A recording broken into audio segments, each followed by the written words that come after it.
Hello. Happy birthday dear. Thank you. ചെലവുണ്ടോ നാളെ കോളേജിൽ വരുമ്പോ? നീ വാ, തരാ. എടി, ഞാൻ നല്ല ടയേർഡാ. നാളെ വിളിക്കാം. ഓക്കെ, ശരി.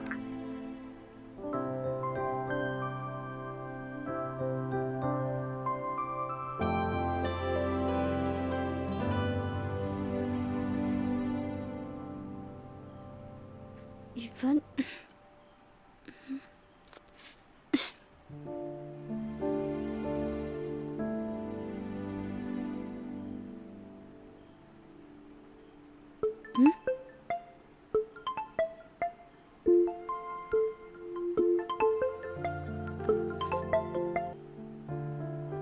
ഹലോ. ബൈക്ക് മാത്രമേ ഉള്ളൂ. ഇവനെതവിടെ പോയി?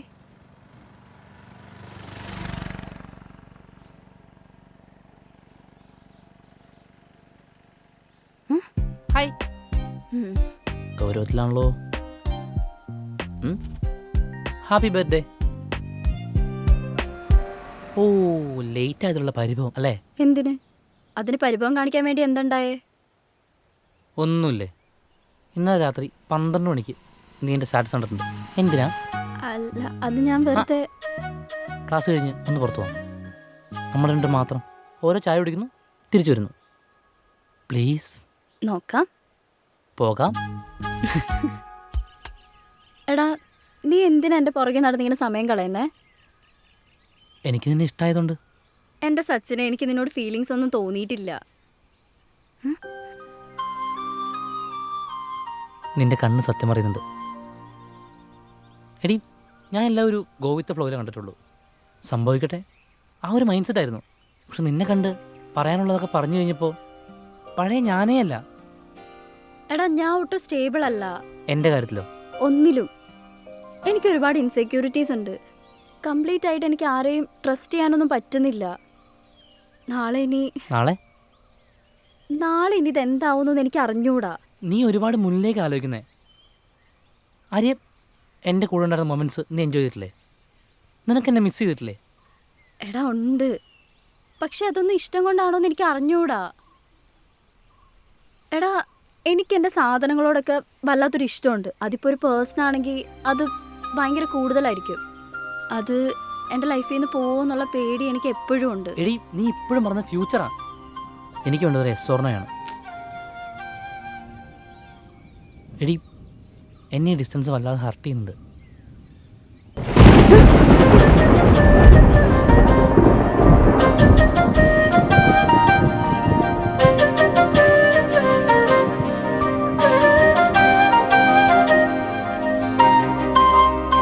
അതായിരുന്നു ആ പോയിന്റ്. ഇനി കഥ കേൾക്കാനുള്ള മധ്യനില്ല. ബാക്കി അത് പിന്നെ കേൾക്കാം.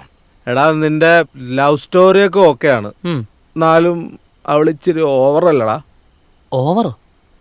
എടാ, തൊട്ടതിനും പിടിച്ചതിനൊക്കെ പ്രശ്നം, പരാതി എന്തൊക്കെയാ. ഹേ, നീ അങ്ങനെ ഒഴിഞ്ഞു മാറാനും നോക്കണ്ട. ഞാനൊന്നും കേൾക്കണല്ലേ. ടവലിന്റെ പ്രശ്നം, ജോലിയുടെ പ്രശ്നം, താക്കോലിന്റെ പ്രശ്നം. ചേട്ടൻ എന്തൊക്കെ പറഞ്ഞാലും എനിക്കവളെ ഭയങ്കര ഇഷ്ടം. എങ്ങനെ സാധിക്കുന്നതാ ഇതൊക്കെ? എൻ്റെ ഇത്രയും കൊല്ലത്തെ എക്സ്പീരിയൻസ് വെച്ചിട്ടേ ഇത്രയും പ്രശ്നം ഉണ്ടായിട്ട് ഒരാളെ സ്നേഹിക്കുന്നത് ആദ്യമായിട്ടാണ് ഞാൻ കാണണേ. ചേട്ടൻ ലവ് സ്റ്റോറി മാത്രമല്ലേ കേട്ടുള്ളൂ. അത് കഴിഞ്ഞ് എന്നെ ഞാനാക്കിയൊരു ലൈഫ് ചേഞ്ചിങ് മൊമെന്റ് ഉണ്ട്. എന്താണ് ആന്ത് മൊമെന്റ്?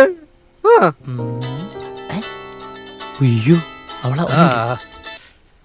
ഹലോ. നീ എന്നെ അങ്ങോട്ട് വരുത്തിക്കോ? എന്തിന്? ഞാനങ്ങ് വാ. എന്നാ വേഗം വാ. ആയിക്കോട്ടെ. ശരി. അതെ, അവളാ. ഇനി അവിടുന്ന് പോയില്ലെങ്കിലേ മൊത്തം പ്രശ്നമാവും. അല്ല, അതൊന്നും പറഞ്ഞിട്ടോ മൊമെന്റ്. സമയമുണ്ടല്ലോ, ഞാനിവിടെ ഇല്ലേ. അപ്പൊ ശരി, രാത്രിയില്ല. Good night.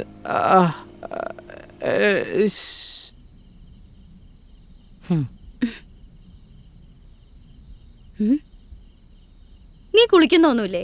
കുറെ നേരം അല്ലെങ്കിൽ ഇരിക്കാൻ തുടങ്ങിയിട്ട്. അതിന് ഞാനിന്ന് അങ്ങോട്ട് പോയില്ല. ആ വീട്ടിൽ വെറുതെ ഇരിക്കാറുണ്ട്. അവിടെ എപ്പോഴും വഴക്കാണല്ലോ. നിന്റെ ഓഫീസിൽ എപ്പോഴാ പ്രശ്നമില്ലാത്തെ? എന്റെ ഓഫീസിലെ കാര്യമല്ല, പിന്നെ അപ്പുറത്തെ വീട്ടിലെ കവിത ചേച്ചിയുടെ രതീഷേട്ടന്റെ കാര്യ ചോദിച്ചത്. നിന്നോടാരാ പറഞ്ഞേ? അത് ക്ലീൻ ചെയ്യാൻ വരുന്ന ചേച്ചി? നീ അമ്മായി വയ ഭാവുന്നുണ്ടമ്മോ? ഉം. ഞാൻ വെറുതെ പറഞ്ഞല്ലേ. എടി അവിടെ പ്രശ്നങ്ങളൊന്നുമില്ല. അവർ ചിൽ ലൈഫ് അവിടെ. പക്ഷേ ഞാൻ കേട്ടത് ഡിവോഴ്സിന്റെ വക്കിലെത്തിന്നൊക്കെയാ. അമ്മുമ്മയ്ക്ക് കിടക്കാമോ? അമ്മായി നിന്റെ മറ്റോള് മറ്റേ പാസരത്തിന്റെ കാര്യം ഞാൻ വിട്ടിട്ടില്ല കേട്ടാ. ഓ എന്റെ പൊന്നു ദൈവമേ, ഏത് സമയത്താണ് ഈ പണ്ടാരം? ആ പണ്ടാരം എനിക്ക് എടുത്തോണ്ട് വരാൻ തോന്നിയത്. വേണ്ട നീ.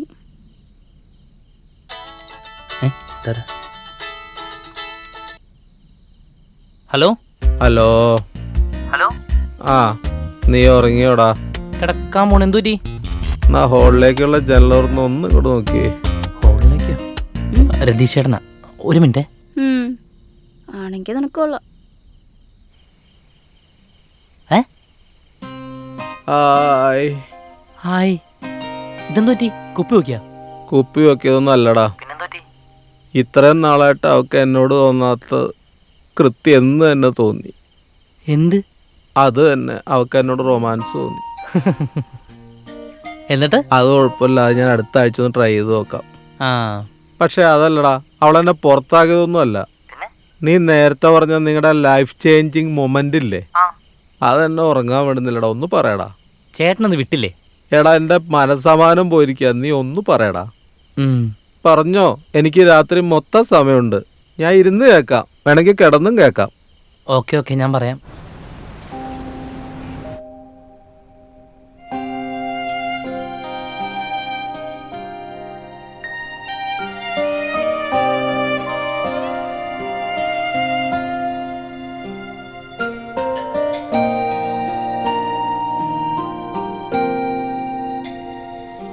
കല്യാശ്ശേരി വീട്ടിൽ കല്യാശ്ശേരി വീട്ടിൽ ഗീതാമകൾ ഗീതാമകൾ ആര്യ മോഹൻ എന്ന ഞാൻ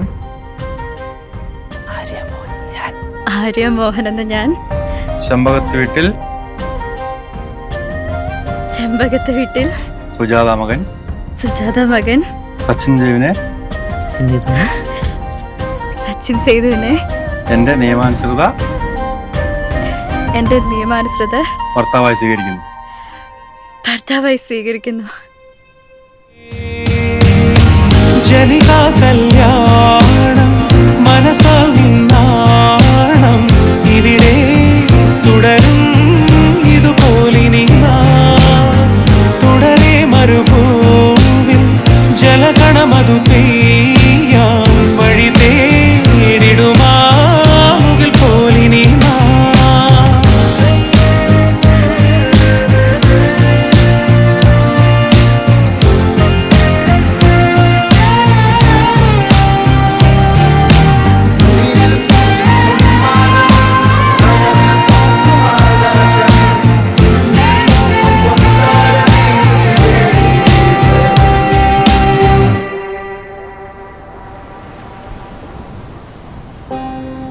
ഞാൻ ഇന്നും വഴക്കുണ്ടാക്കും.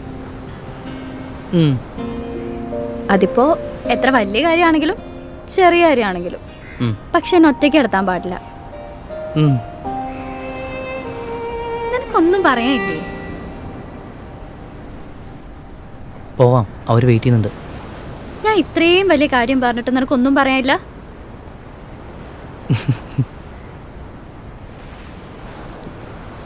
അതെ, ഇത്ര നാളും പോയവരല്ല, ഇനി അങ്ങോട്ട് ഒന്നിച്ച എല്ലാത്തിലും. ഓക്കെ.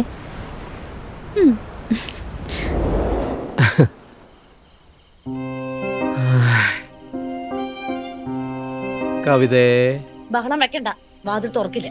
തല കുപ്പിയും കെട്ടിപ്പിടിച്ച് അവിടെ കിടന്നാ മതി. സാരമില്ല, അടുത്ത ആഴ്ച ഒന്ന് ട്രൈ ചെയ്ത് നോക്കാം.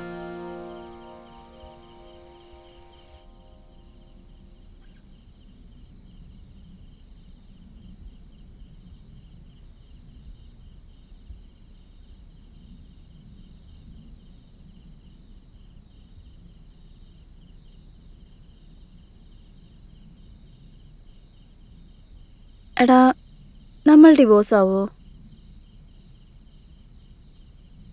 എന്ത്?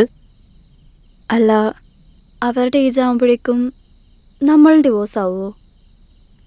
നിന്നേക്കാ നല്ല പെണ്ണിനെ കിട്ടിയാ ചിലപ്പോ ഡിവോഴ്സ് ആയെന്ന് വരും. അതോർത്ത് എനിക്ക് പേടിയേ ഇല്ല. വൈ? കാരണം നിനക്ക് എന്നെക്കാൾ നല്ല പെണ്ണെ കിട്ടാൻ പോകുന്നില്ല.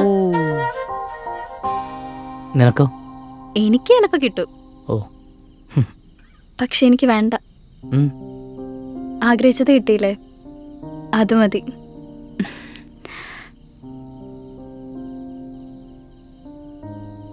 നമ്മളെപ്പോഴും വഴക്കല്ലേ? എല്ലായ്പ്പോഴും. നിനക്ക് ദേഷ്യമില്ലേ? എന്താ? നീ എങ്ങനെയാണെങ്കിലും എനിക്ക് തന്നെ ഭയങ്കര ഇഷ്ടം. കൂടുതൽ ആലോചിക്കണ്ട, നിന്റെ ഉണ്ണിത്തല വേദന എടുക്കും.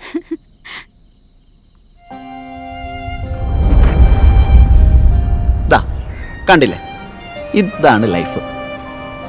എല്ലാവരെയും പോലെ കല്യാണത്തിന് മുമ്പ് കേൾക്കുന്ന പതിവ് പല്ലവികൾ ഇവരും കേട്ടു. ലൈഫ് ഈസ് ടു ഷോർട്ട്, പെണ്ണ് കെട്ടിയ ജീവിതം തീർന്നു, അങ്ങനെയൊക്കെ.